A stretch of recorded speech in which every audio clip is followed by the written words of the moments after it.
Guys, this is Fight Commentary Breakdowns. Coach Dean Rosenwald. And look who this is. King David Leduc. Welcome. Thanks for having me, guys. And where are you tuning in from right now? I'm currently in Canada. Wow. I got say stuck when the pandemic started. Kind of got stuck here.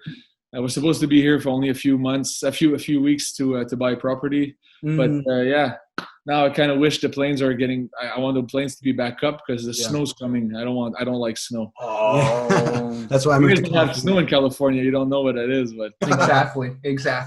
So when is your next fight?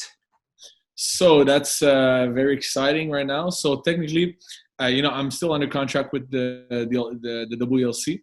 So WLC, for those who don't know, it's the World Lethwei Championship. It's a promotion based out of Myanmar, and I'm exclusively signed with them. My last fight comes back to August 2019. Already been a year, and I'm really itching for a fight. And now I was officially told that they won't be able to provide me for a fight this year. So for the remaining of 220, and that was very sad for me. I was like, fuck, they were making all the articles like, who's the next opponent, who's itching for a fight. Now I'm not going to be fighting for them because even if we fly to Myanmar, which is obviously like they want to hold event everywhere, but like the most it's like if you want to go fight Lethwei, you want to go fight in Myanmar. That's the Mecca, right? So I fought in Japan many times, but it's never the same as fighting in Myanmar. So if they want to hold an event with me, their money's gonna go. They're gonna get their money's worth if we fight on national ground Myanmar. So they want to hold a fight there. But if we go there, we get a 14 days mandatory quarantine, right. And for me and for my opponent, so it just doesn't make any sense to lose 2 weeks like this and all this bullshit. So legally, I'm excused of my obligations of my contract, and nice. I'm able to fight. Yeah, like because of the force majeure, in the contract, you're basically allowed to. I'm allowed to go fight in anywhere I want, and I have eyes on a promotion on an event in Wyoming. There's a guy that I fought before that's been breaking my balls online all the time, and Cyrus Washington has been really campaigning to get a rematch. He said he wasn't at his best when we fought, and he's I completely dominated the guy. But he says he feels stronger than ever. He said he knows how to beat me. He studied my style. He wants to beat me. So I'm like, okay, you want to do it? It's gonna be an easy fight for me. Let's fucking do this. Yes. And the reason I think it's important for my legacy is because he's the only guy that was able to stop Tun Tun Min, the Lethwei legend, and so. They fought. The first fight was he won by spinning heel kick. He's a Taekwondo guy. He's Joe Rogan's a big fan of his as well, because he's a Taekwondo guy, Joe, as well. So he knocked him out with a spinning hook kick, which was really I have to give him props. That was fucking pretty cool. But then Tun Tun Min fought him twice. So they had them. I had a trilogy with Tun Tun Min, and he had a trilogy with him as well. But Tun Tun Min won is by the two next fights afterwards. So.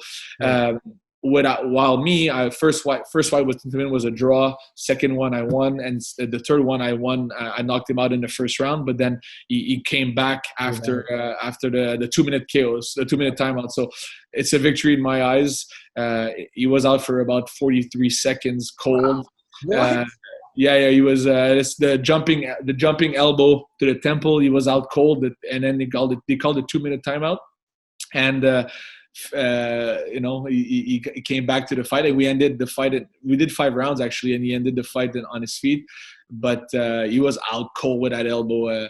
So if we look at intent, the next 20 years, 30 years, people are going to go, I guess, on these Wikipedia stuff, and you're going to say, okay, who won against the Burmese legend Tun Tun Min? Okay, well, we have Cyrus and Dave. Okay, well, Cyrus, he was there. He fought him before Dave. But then when they met 2 times, well, Dave fucked him up. So Dave was like, So Dave ultimately is the best. So I don't want any question, gray area. I don't want to be like, oh shit, well Cyrus was well fuck, Dave fucked up Cyrus. So let's finish this with the story, and then I can move on to other things. But I'm excited for this. So that's what we're looking at. Contracts are being made as we speak. Maybe it's going to be on the Indian reserves, and it's going to be live on pay-per-view. Do you have a date? Yes. November 7th. Yes. Wow. So we're all going to be watching it. So there's it's free from all the noise of whatever other UFC fights. Also, it's going to be a Lethwei weekend. Nice. Wow. If someone gets knocked out, there's 2-minute break to revive them. Was that always part of Lethwei, or is that kind of introduced later on? So that's a very good question, actually. So if you look at, for people that are still not aware of like all the rules, there's two rule set in Lethwei in a way. There's the traditional Lethwei rules, which called Yoyar. Yoyar is in Burmese language. It means traditional, like Yoyar. There's the modern rule set that was established in 1996, I believe, by the Myanmar Traditional Lethwei Federation. Initially, if you look at long times ago, like it's a millennial-old martial art, 2,000 years old. It's been used in warfare. The Burmese army was extremely powerful, and it was extremely efficient in battle and in the ring. Before, it used to be like many rounds, like 12 rounds. They didn't care. It was until somebody either has blood, like as soon as you draw blood, well, you would win, or you would knock him out. Depends on the where it would be held. I think with over time, the Burmese people put a lot of emphasis on pain threshold and on durability and how tough you are. You got knocked out, but let's revive you. Let's play with you, and like you have another chance. Let's make sure that you it was a real win. So you need to knock him out twice in traditional rules. And it's 2 knockout to win, basically. And if you look at my fight with Tun Tun Min, I mean, I respect the rule set. I love it. But I mean, if you look at this, in my book, 1 knockout is enough. I knocked him out. But that's the rule we play with the traditional rules. I think it's not the best, to be honest, for the brain, for longevity. But like, for an example, in a traditional rule set, like when I'm going to fight my next fight, I think traditional rules should be for when you fight for the belt. So Cyrus is officially challenging me for my belt. Well, we don't want to win on decision. We don't want to lose on decision either. Like, you can knock out the king, you become the king. And if you look at even MMA, there's always people unhappy when the champion loses on split decision, right? Like, it's like, if you can't do more than a split decision, well, you shouldn't win the belt in my book, So in Lethwei, the golden belt, there's many promotions now, but there's one traditional champion for each weight division. So every weight division, unlike the common misconceptions, there is weight classes in Lethwei, from very low to 80 kilograms, because historically the Burmese were not heavier than 170, 180 pounds, maybe 185 pounds. So they just said, you know what, let's put 80 kilograms, which is 175, and up. Or you can bring Russians, you can bring New Zealanders, you can bring, Tun Tun Min fought guys that was taller than me. I'm 6'2", got guys 6'3", 6'4", big Brazilians, big guys. They came in, like, they really have no fear in their eyes, and that's why he was called the giant killer. Tun Tun Min, the giant killer, and thought he would run over me like nothing because I was, skinnier and like slimmer and everything, but it's all about pain tolerance and ligament durability and all these things. But anyway, so if you look at the open weight belt, that was the 80 kilograms and up, and that's from the Lethwei elders and the experts. They say that, this is the equivalent of like the pound for pound most efficient striker. So this is like, if you win the open weight belt, well, traditionally you were the strongest man in Myanmar. Around the mid 90s, the traditional federation said, you know what, let's have a championship to have have a tournament set. So it's like, we can call it modern rule set or tournament rule set, and those tournament rule set. You have to advance, so you have to choose a winner, and the Burmese guy, they're extremely hard to knock out. So sometimes in those tournaments, there was no knockouts. They went the distance, so they had to choose a winner. So that came as the tournament rule set, and it stayed. It was like an annual. It's for intermediate to intermediate level, and they actually called it, to confuse people even more, they called it the Golden Belt Championship. But it's not, honestly. It's confusing, to be honest, because you can win this championship, which is like mid-level, intermediate to advanced level, but it's reserved for younger people. So it's not winning that championship that golden belt championship is not the same as winning the golden belt. I'm sorry if it's confusing everybody. It confuses me even more also. So my goal is to reorganize the ecosystem around this, because it is a bit confusing. And prior, for 2016, when I came in the Lethwei world, it was a bit of free for all. Right. So there is decisions now. There are judges for Lethwei in the modern rule set. So the WLC actually doesn't hold traditional Lethwei bouts. So that's why I made a point, and I didn't talk about it too much. I made a point that when I win, I didn't want to win on decision. Like, I had to win the belt on a stoppage, right? So, but yeah, if you look at, for example, Too, Too, he was undefeated. If you look at his record, he was undefeated and then he went on WLC and lost his he lost his WLC belt by split decision. Great fight, but he still remains traditional champion because he wasn't knocked out. Right. So he was a dual champion, right? He was WLC champion and traditional Lethwei champion. He lost by decision in WLC, but he is still traditional champion. Got it. Yeah, no, that makes sense. Wow. So, Dave, what is your training day to day like? Do you do a lot of neck exercises? Like, what is it about Lethwei that you guys train to be so hardy? Great question. I think the one of the biggest part of fighting is in the head. So it's yes, training is important, but I'm not claiming I'm the most genetically gifted guy in the world. I'm not. It's all about like who wants it the most, who is the most hungry, and who is the most willing to leave it all in the ring. Like you have guys that are very gifted physically, like Raul Romero, for example, right? That are very, very tough.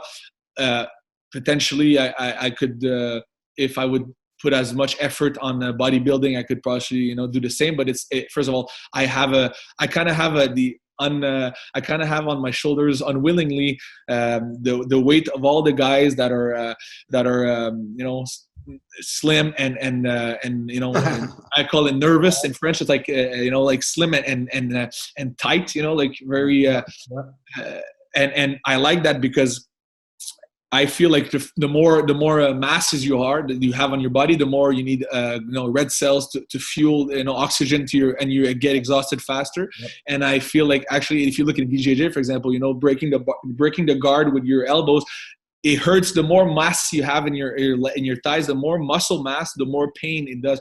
Like if you only have like ligaments and tendons and really like the whatever muscle you need, but not in excess.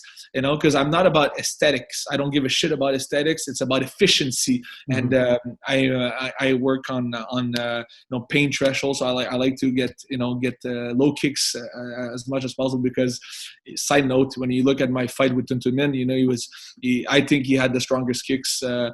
Like low kicks in the world, more than Buck Helmut, all these things, and he was kicking me with like all his might on my legs, and that's how I got the nickname, actually, Tiklaho. Tiklaho means iron giraffe or giraffe in Burmese. So that the giraffe meaning like you're tall, but I'm also like iron. So can't break the legs, because he also broke many knees and legs and ACLs from other fighters because they were getting the kick. Yeah. One of my friends actually, Jackson Alves, Brazilian fighter, fought in China, M legend, like fought everywhere, and he actually fought Tun Tun Min prior to me.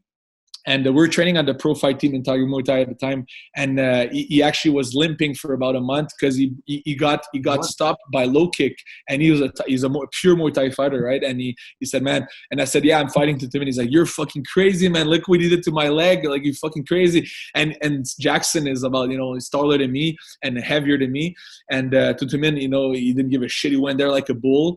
So when we fought, he was trying to break my legs. He wasn't able. And that's why it was like the bull against the giraffe. Who's gonna, the bull and the giraffe. Well, if you look at the giraffe in the fucking wild and the safari, they're able to stampede a lot of guys too. So it's just funny. But my training is a lot about neck training, a lot of yeses, no's, side to side, put a weight on my forehead when I'm on the ground.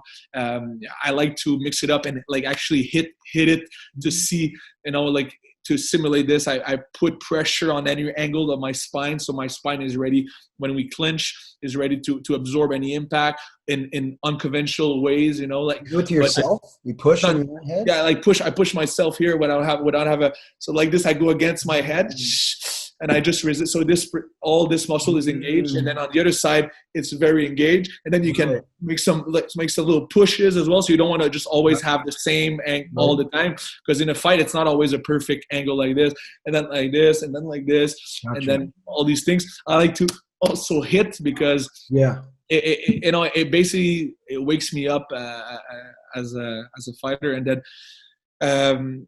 A lot of efficient stuff. I don't like to hit like for nothing. So I like to, and it's a great question actually, because I know a lot of my friends, Brad Riddell, who's in UFC right now, Nicky Holston, like all the guys that I train with, they said, if I fight Lethwei, I would break my hand.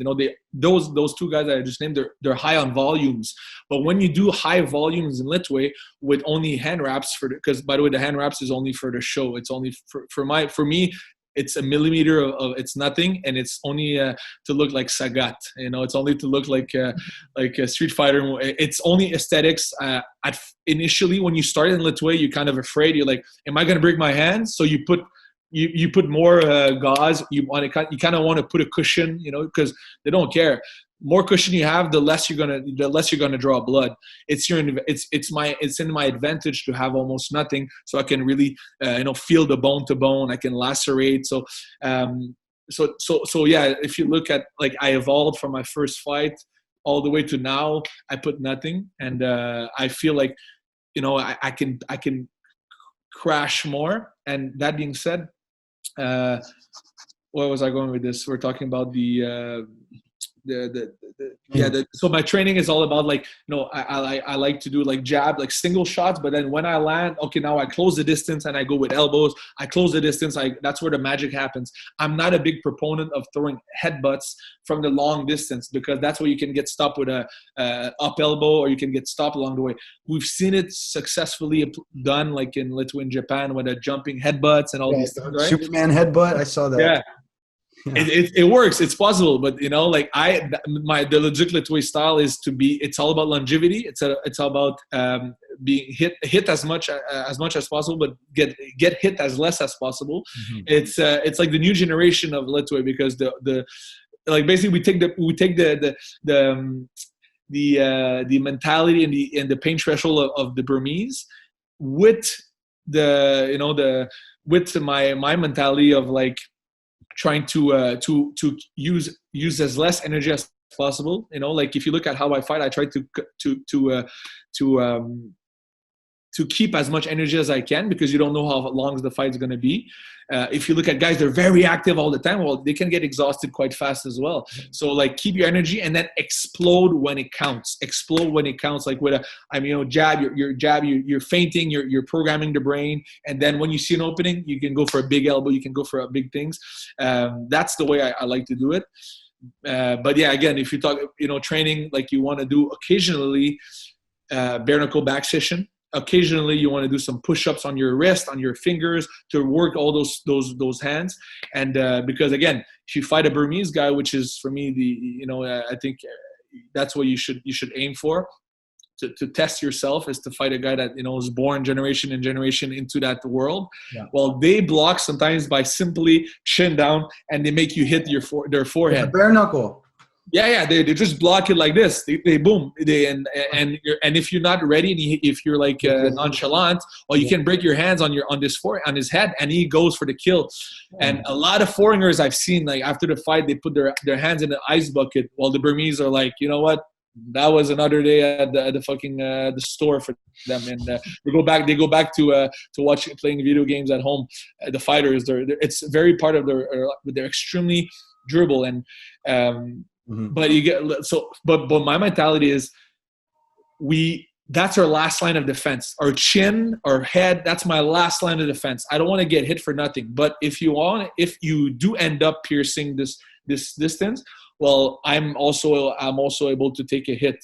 But my coach, my Sifu, always told me, why over test it? Why why be like Vanderlei Silva? You're gonna, why do this? It's not a necessity. You can. There's a lot of guys that can take a hit, but you don't have to test it every fucking fight. That's the way. And I'm more proud of going back to my wife untouched than fucking lacerated, like Edward Scissorhands, like that. There's more pride in this for me. Yeah, for sure. Exactly. I know some people that train bare knuckle, they take a rock and they just constantly hit the rock and stuff with their knuckles. Do you do anything like that? No, that's not. Again, that goes against my idea of longevity. People think that every fighter are like Mike Perry, right? Like I take a lot of pride and being able to I am a fighter, and we're all fighters. You're a fighter in life. We're all fighters in our own way, because life is a fight in a way. We fight for survival. We fight for income. We fight for so. I'm a fighter, but I also happen to compete. But Dave is not just doesn't just identify as a fighter, right? I'm more than that. I like law. That's me and Dean.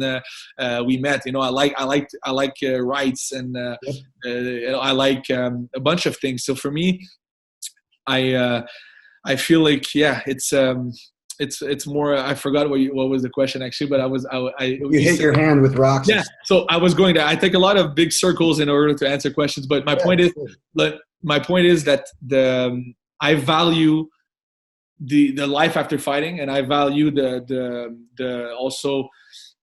Yeah, basically I value longevity and so basically that would go against my longevity, because you would basically hurt your body too much. I don't think it's needed to do. You can, I do, because you don't get paid in training, right?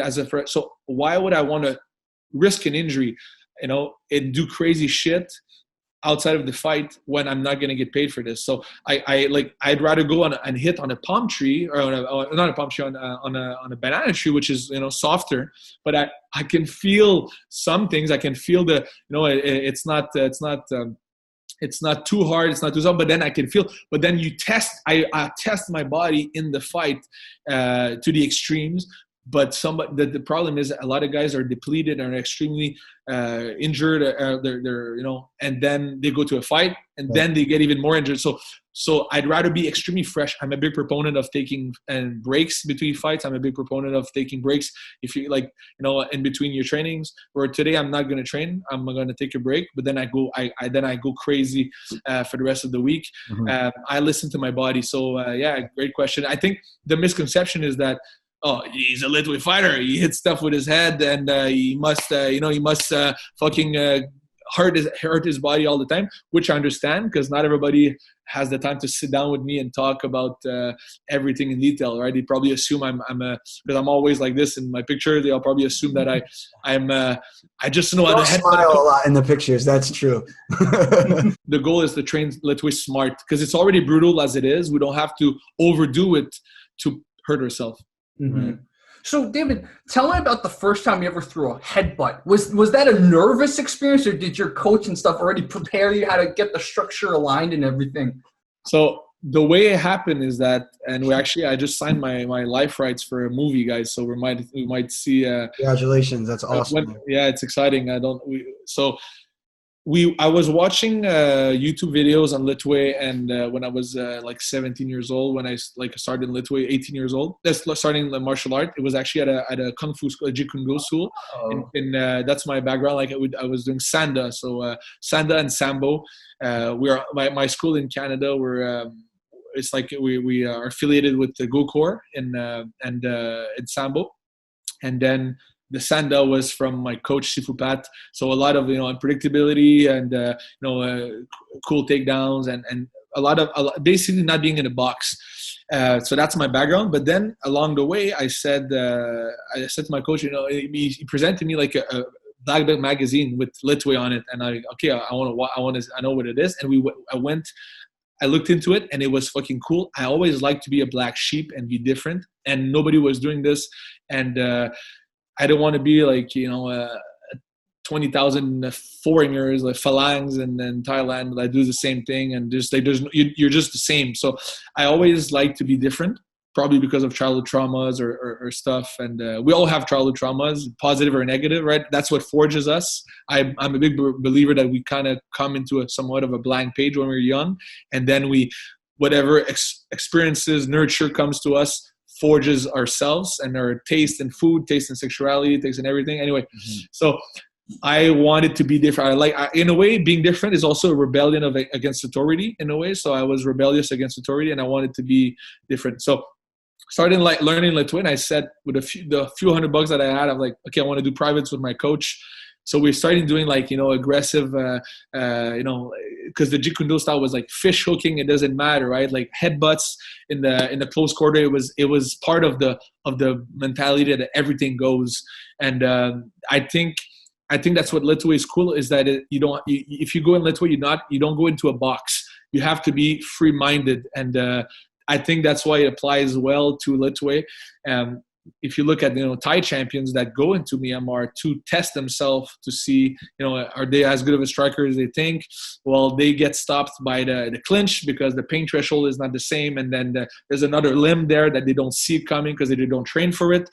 Thai people are extremely patriotic, and they think Muay Thai is the best, and they don't do anything else. I was there for a few years, and they didn't even know more Burma, more Myanmar, they call it more Burma, box more Burma, right? They were laughing because I was telling them to put the pads here to do headbutts, and it was kind of a joke in a way. And now if you look at now 4 or 5 years later, they have like 4 guys fighting in the WLC. They have 4 guys headbutting the bags. They have 7 guys that actually fought in Lethwei. So it's like I was in advance, and I remember hitting the bag there. They were lining up, taking videos, and they were like, "What the fuck is he doing?" Where I'm like, "I don't give a shit. I know what I'm doing, man. I know this is the future. It's actually Lethwei is the past, and the present, and the future of striking." And you just need somebody. You just need an outcast. You just need a black sheep to persevere and to lead the way. And but yeah, it's the way the first headbutts that I threw was against Tun Tun, my first Lethwei fight. Just to say that I was actually the first one to throw it, which was a big gamble, because you're like, am I gonna piss him off? Am I gonna it's like doing a push kick to the face. Is he gonna be pissed off? Yeah. So we're in clinch. I have his head, and then I threw a little one. It was not a big one, but he noticed it. And then in the clinch, he started throwing them as well. So it's like I started the one, and then the ones that because then after that, Tun Tun was my first Lethwei fight. Then I fought 2 times Tun Tun Min in a row. I didn't throw headbutts in those fights. Because I knew that he was known for having extremely powerful side headbutts. So when you're in the clinch, you have, and you can actually pull the hair and do a headbutt. Hair. So of course, that's why I shaved. Oh, I didn't know that. Yeah, Tun Tun actually tried it on me a few times, but yeah, if you're here and you want to create space, you're allowed to grab the hair or grab the head, okay. And to actually remove your head and then smash for the headbutt. So I knew that Tun Tun Min was extremely powerful in doing side headbutts. So I was only blocking and protecting. I was only there's many ways to protect, right? I can put my hand here. So then if he headbutts me, my hand, it doesn't cut me. It doesn't lacerate me, right? So I put my hand on his head, or I can just lock his head like this, right? I can lock his head like this. I can, there's many ways to do this. Just put my head on my forearm in his neck, so then I control his head, right? I control it, but then I can also collapse and headbutt. But at least I have the control. So but the moment, to answer your question, the moment I remember throwing the most headbutt was in the fight with Adem Yilmaz, a Turkish fighter, fought in Japan. I broke my finger in the second round. So it was dislocated and broken, so I wasn't able to close my fist. Oh my God. So I wasn't able to punch, right?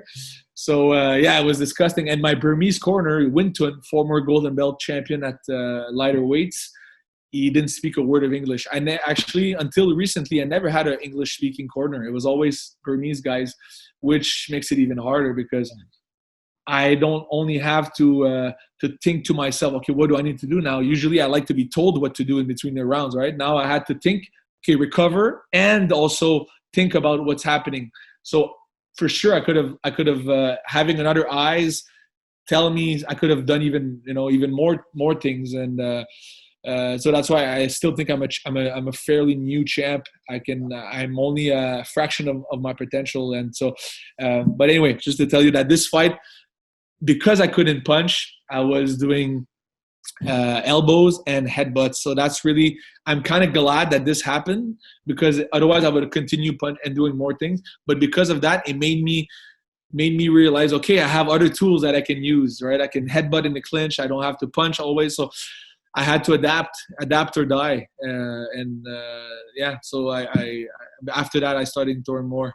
So when your corner is talking to you, before you, I mean, do you speak Burmese now? A little bit, not So yet. are they even like telling you what to do, or are they just showing you visually, like they just help you recover? Yeah. It actually, Tun doesn't know yes and no. He doesn't know nothing. So he's actually like, what? Wow. So you have no direction. It's not. Yeah, it's very inefficient. Like he talks with like He does. So it was very. I could have obviously seen more openings, see more things. Like if my Sifu came in, he came for 2 of my fights so far, Dizelek and former Lumpini Regimental champion, and against Tun Tun Min, the trilogy fight. Mm-hmm. So I liked having my, he actually calls everything. Okay, when you're gonna do this elbow, he's gonna fall on one side, so then you can lift your knee, you can do uppercuts. So I like having that. It's a breath of fresh air. Yeah, for sure. Corners are huge. Yeah. Yeah. So when you first did Jeet Kune Do before Muay Thai or Lethwei, you already threw headbutts. So it's like you were at least familiar with using this limb, or like thought about it. I thought about it. I think that's the main question I get all the time. It's like, Dave, I like Lethwei. I want to learn it too, but there's no schools near my place. But I tell them, look, Lethwei is your mentality. It's about like, so you can still train at a kickboxing school, at a boxing school, at a Muay Thai school. I don't care. It's changing. We're going to get affiliate school everywhere. But the point is, right now, you can train it and see these openings. So when you're even if you're in a Muay Thai school, well, you're already a step, an edge higher than everybody else, because you're on the bag and you see, okay, when I have this elbow, I can follow through with a side headbutt. When I do my jab cross hook, I can go with a direct headbutt. So you start to see these openings, and that's crucial in your development as a martial artist. And I already threw them on the bag and in the clinch. In the clinch, you can still throw them. I think you need to throw them, because that's how you create like pathways in your brain, connections in your brain, that it becomes an instinct when you fight. So when I'm in the clinch, right, I'm going to put my hand on his forehead and headbutt my hand. So I'm going to headbutt the back of my hand, which creates that instinct in my brain. But yeah. So yeah, I mean, that's what you told me when we spoke a few weeks ago. I was like, what am I going to do with my students? They want to learn Lethwei. They know, I'm talking to you, and you were like, just do it. And what I've experienced from that is just doing it has given me the ability to learn more about the art. For example, my one student, Wyatt, who is going to fight Lethwei for sure. He's super obsessed with it. He watches all your fights now. We were doing, like 1-2 headbutt, and he was headbutting with his hands down here. So I basically just started throwing hooks at him while he was going to headbutt me. I was like, you got to headbutt with your hands up. Yep. And like, I just figured that out by doing it. Yeah, exactly. That's the cool part of Lethwei, is that it's ever changing, right? It's 2,000 years old, but it's ever changing. And I'm happy you say that, because it makes me think of, like, you can't be, like I said, we can't be in a box, and we have to adapt. But there's nothing written in Lethwei in English, and even in Myanmar, it's fairly rare to see like a curriculum or an encyclopedia of techniques. Oh. So that's why that's why with Leduc Lethwei, we're basically redefining what is all these century-old techniques, millennia-old techniques. So yeah, it's and it's possible by guys like Dean, guys that are it's same as Brazilian Jiu-Jitsu, right? There's new techniques happening all the time, and that's what makes it even more complete. But yeah, absolutely. And I can add also that when we throw these shots, I like to have protection, right? Like I would have like my arm in the neck. I have like a connection.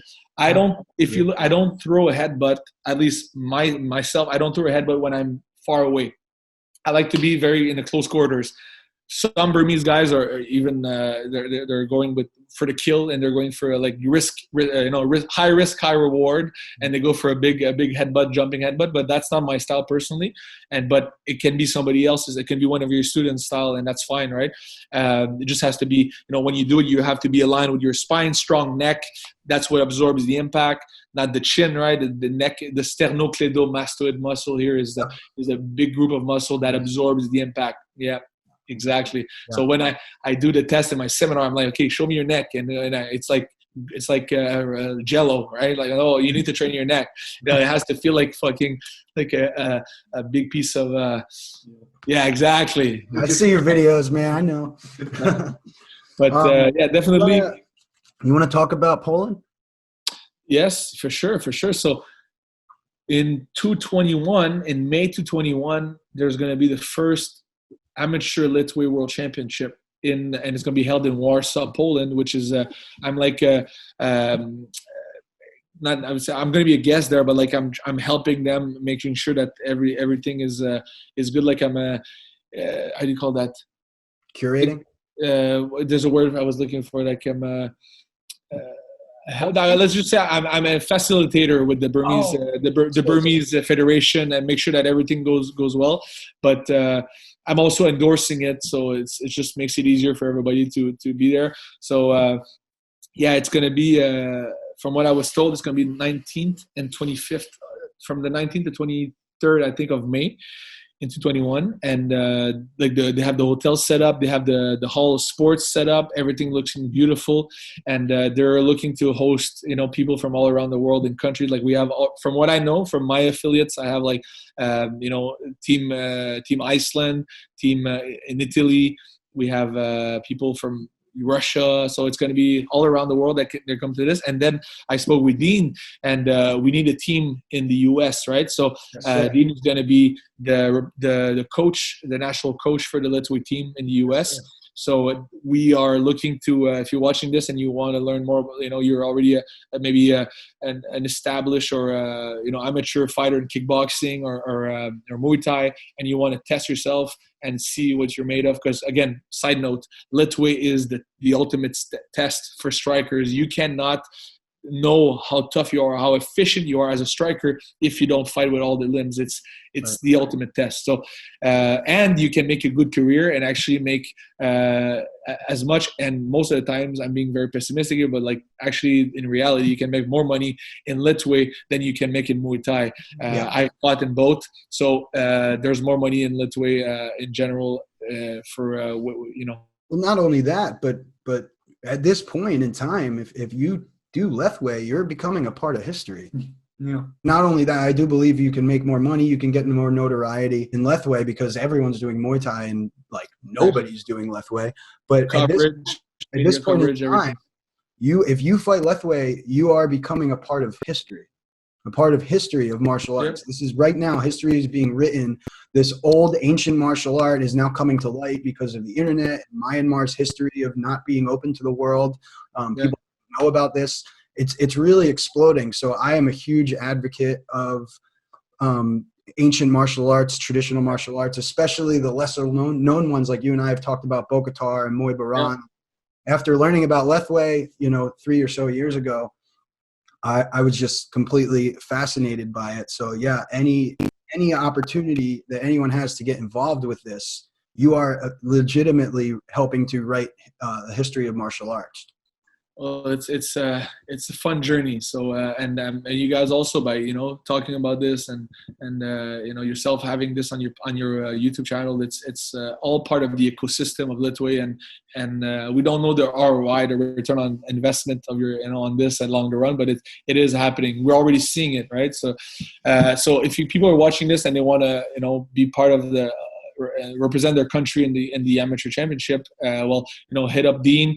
He's gonna hold tryouts soon, so it would be it's gonna arrive fast. Actually, if you look at it, 220 already like more than half. 9 months away. I just want to say I already have a gym who's willing to host the tryouts for the U.S. Lethwei team. Jerry will put my contact info in the video, so anyone who's interested, coaches too. Coaches, if you want to help me out with coaching. Yeah, you need assistance. You need a team for sure. Yeah, it's exciting. It's exciting, and I think you're the most knowledgeable for this, because you're aware of these Southeast Asian martial arts. So I'm happy that you're the one that's going to be leading the American team to Poland, and hopefully you can bring medals back home. Yeah, that's the plan. It's an honor. Thank you for the opportunity, Dave. I appreciate it. Yeah. Pleasure. And David, I got one last question for you.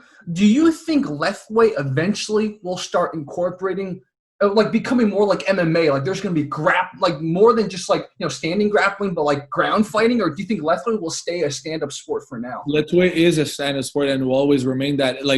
There's many other martial arts that implement ground grappling, which is beautiful, but that's what makes Lethwei unique and so cool, is that there's also the history, the camaraderie behind it as well. Because in Lethwei, actually, apart from a few guys that I have some feud with, in a way, the whole point of you knock them out or you drop them down, well, you kind of get up. In a way, back in the days, they were helping each other up. Okay, now let's continue. I want you at your best. I want you at you're on your feet until somebody quits. So I like that angle of let's punch each other in the face with all limbs, right? Let's fight and until somebody wants to forfeit or quit. I like that angle. It's let's see who's the fucking toughest. You drop a knee, get up. Okay, now you're good. Let's go. So it's pretty cool of that, and it would not be Lethwei anymore. Lethwei is the ultimate striking art, we can say, and I don't see how it would work. You may see the promotions that are going to be let's do Lethwei and ground. Well, technically it already happened with Vale Tudo in Brazil, right? The Vale Tudo was similar to that. There was headbutts, there was ground game. It's the precursor of MMA before, so it already happened. It's just people somewhat had a weaker stomach, and they said, let's do unified rules and let's go for MMA as we know. Good for them, but Lethwei's not headbutts. Yeah, exactly. Let's remove the headbutt, which is super normal. Let's remove the 12-6, which is super normal. There's no difference between this on the full mount or this on the full mount. There's no difference. It's the same power behind it. And again, technically my headbutts, when I do them, it's a tool to create space to do this. It's not always a knockout, right? Headbutt is actually, if you measure the force of my headbutt, it's only very powerful because I landed on an eyebrow or I landed on something where there's a lot of blood that can draw. But if you look the power of my elbows, they're extremely more powerful than a head strike. I put all my body behind both strikes, but an elbow is more whip to it. So technically, why is a headbutt not allowed and an elbow and a kick to the face allowed? Really? You're getting punched already in the face. So why not do a strike? It would make it more realistic. So again, we're not going to sell. Lethwei's not going to sell out for anybody. Any woman that does it, I don't want to watch this on TV. Well, fuck you. Don't watch it if you don't want it. Lethwei is gonna keep its tradition and its roots. And I think it's gonna stay a stand-up. That's for sure. It's gonna stay a stand-up sport. Wow. Okay. Well, guys, this is the time we have. Again, David Leduc, King David Leduc, Jerry, and Dean Rosenwald, and November 7th. Very likely, we're going to have David Leduc in Wyoming versus Cyrus Washington. Yeah, we can do another short one to when I'm allowed to do more talking. Yeah, 100%, man. So David Leduc will be back. For everyone watching, leave your questions. And Santa Monica Striking, if you want to do some Lethwei. Yeah, hit me up. We'll hold tryouts soon. Thank you for your time, Dave. Thanks for hooking it up, Jerry. Yeah. Thank you, David.